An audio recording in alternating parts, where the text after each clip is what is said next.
네, 안녕하세요. 8월 9일 짱목과 말씀 수다의 시간입니다. 오늘 주시는 말씀은 사도행전 8장 34절에서 40절의 내용의 말씀인데요. 하나님 말씀을 보시겠습니다. 그 내시가 빌립에게 말하되 청컨대 내가 묻노니 선지자가 이 말한 것이 누구를 가리킴이냐 자기를 가리킴이냐 타인을 가리킴이냐. 빌립이 입을 열어 이 글에서 시작하여 예수를 가르쳐 복음을 전하니 길 가다가 물 있는 곳에 이르러 그 내시가 말하되 보라 물이 있으니 내가 세례를 받음에 무슨 거리낌이 있느냐. 이에 명하여 수레를 멈추고 빌립과 내시가 둘 다 물에 내려가 빌립이 세례를 베풀고 둘이 물에서 올라올새 주의 영이 빌립을 이끌어 간지라. 내시는 기쁘게 길을 가므로 그를 다시 보지 못하니라. 빌립은 아소도에 나타나 여러 성을 지나다니며 복음을 전하고 가이사랴에 이르니라. 오늘 계속 우리가 묵상하고자 하는 내용의 핵심들은 뭐냐면 빌립과 이디오피아의 내시 안에서 성령님의 일하심, 이걸 통해서 어떻게 일하시는가를 보게 되고, 그러면서 우리는 어떻게 빌립처럼 행해야 되는가라고 하는 것을 생각할 수 있습니다.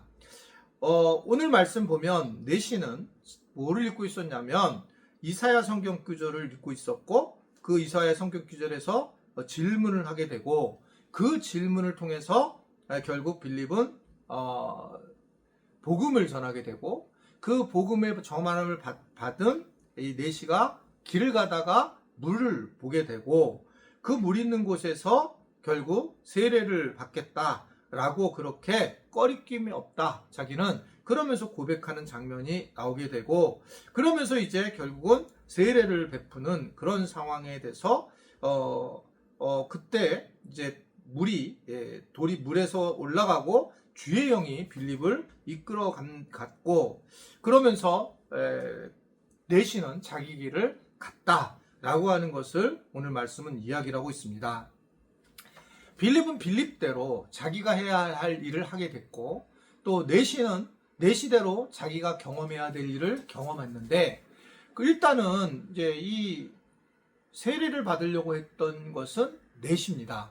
그러니까 내시가 세례를 받는다는 것은 자기의 신앙 고백을 통해서 죄인인 것을 드러내는 거죠. 이사야가 이 메시아의 그 어떤 말씀을 전하는 게 주로 이사야서에 있는데, 죄를 이제 자기를 깨닫게 되고, 그 죄에 대한 해결함을 어떻게 하냐면 세례를 받아야지만 해결한다는 걸 알게 된 거죠. 저는 이제 세례를 받으려고 할 때에 본인의 의견이 충분히 있어야 된다고 늘 생각해요. 엄마 아빠가 세례를 받게 하면 안 된다는 겁니다. 그래서 이제 제가 우리 교회 독특한 건 하나지만, 입교를 하게 되면 그 아이들이 자기 나이에 따라서 다시 고백할 때 이제 제 개인적으로는 축복 기도를, 안수 기도를 해주죠. 그래서 아이에게 자기가 경험하고 자기가 입으로 시인한 예수님에 대한 고백을 하기를 원하는 겁니다. 근데 이제 서서 이제 너희들은 입교생입니다, 그렇게 끝나는 것보다 훨씬 더 저한테는 마음이 좋고, 또 그 자녀들에게도 저는 큰 의미가 있다라고 이제 생각을 하게 됩니다. 즉 유아 세례 받고 난 다음에 다시 안수를 받으면서 입교를 하는 건 다른 교회는 하지 않아요. 이제 우리 교회가 그렇게 진행하고 있는데 상당한 의미가 있다라고 저는 생각을 하고 있습니다. 이 어떻든 내시 스스로가 세례를 받겠다고 고백하는 얘기는 내가 죄인이라고 하는 고백을 하면서 그는 결국은 복음의 핵심을 경험하는 과정을 겪게 되고, 이러한 것에 대해서 빌립도 적극적으로 그가 참여하면서 결국 세례를 주고 난 다음에 이 사람들이 서로 이제 가야 갈 길을 가게 되는 그런 모습을 보이게 됩니다. 내시가 이 일을 겪고 난 다음에 기쁘게 길을 갔다. 그리고 그를 다시는 보지 못, 즉 빌립을 몰랐다. 빌립은 그럼 어떻게 했는가? 그 이후에 빌립은 주의 영이, 성령이 또 빌립을 이끌고 여러 성으로 가서 복음을 전해서 가이사랴에 이르게 됐다. 성령이 하신 일을 계속 이야기하는 겁니다. 한마디로 얘기하면 이 빌립은 성령에 이끌린 사람이었고, 성령께서 그를 곳곳으로 인도하는 그런 모습으로 가게 되었다는 겁니다.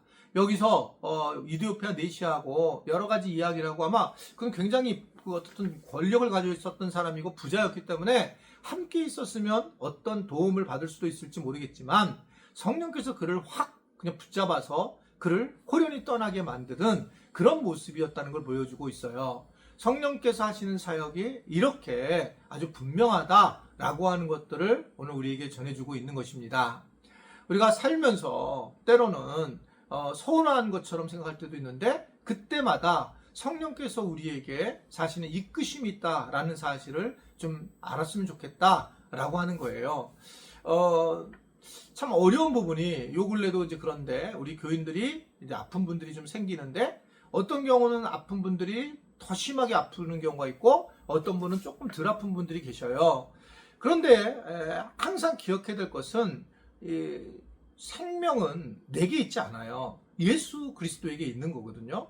그러니까 이게 그렇다면 뭐 주님의 사랑을 받는 사람만 건강해지느냐? 그렇지 않아요.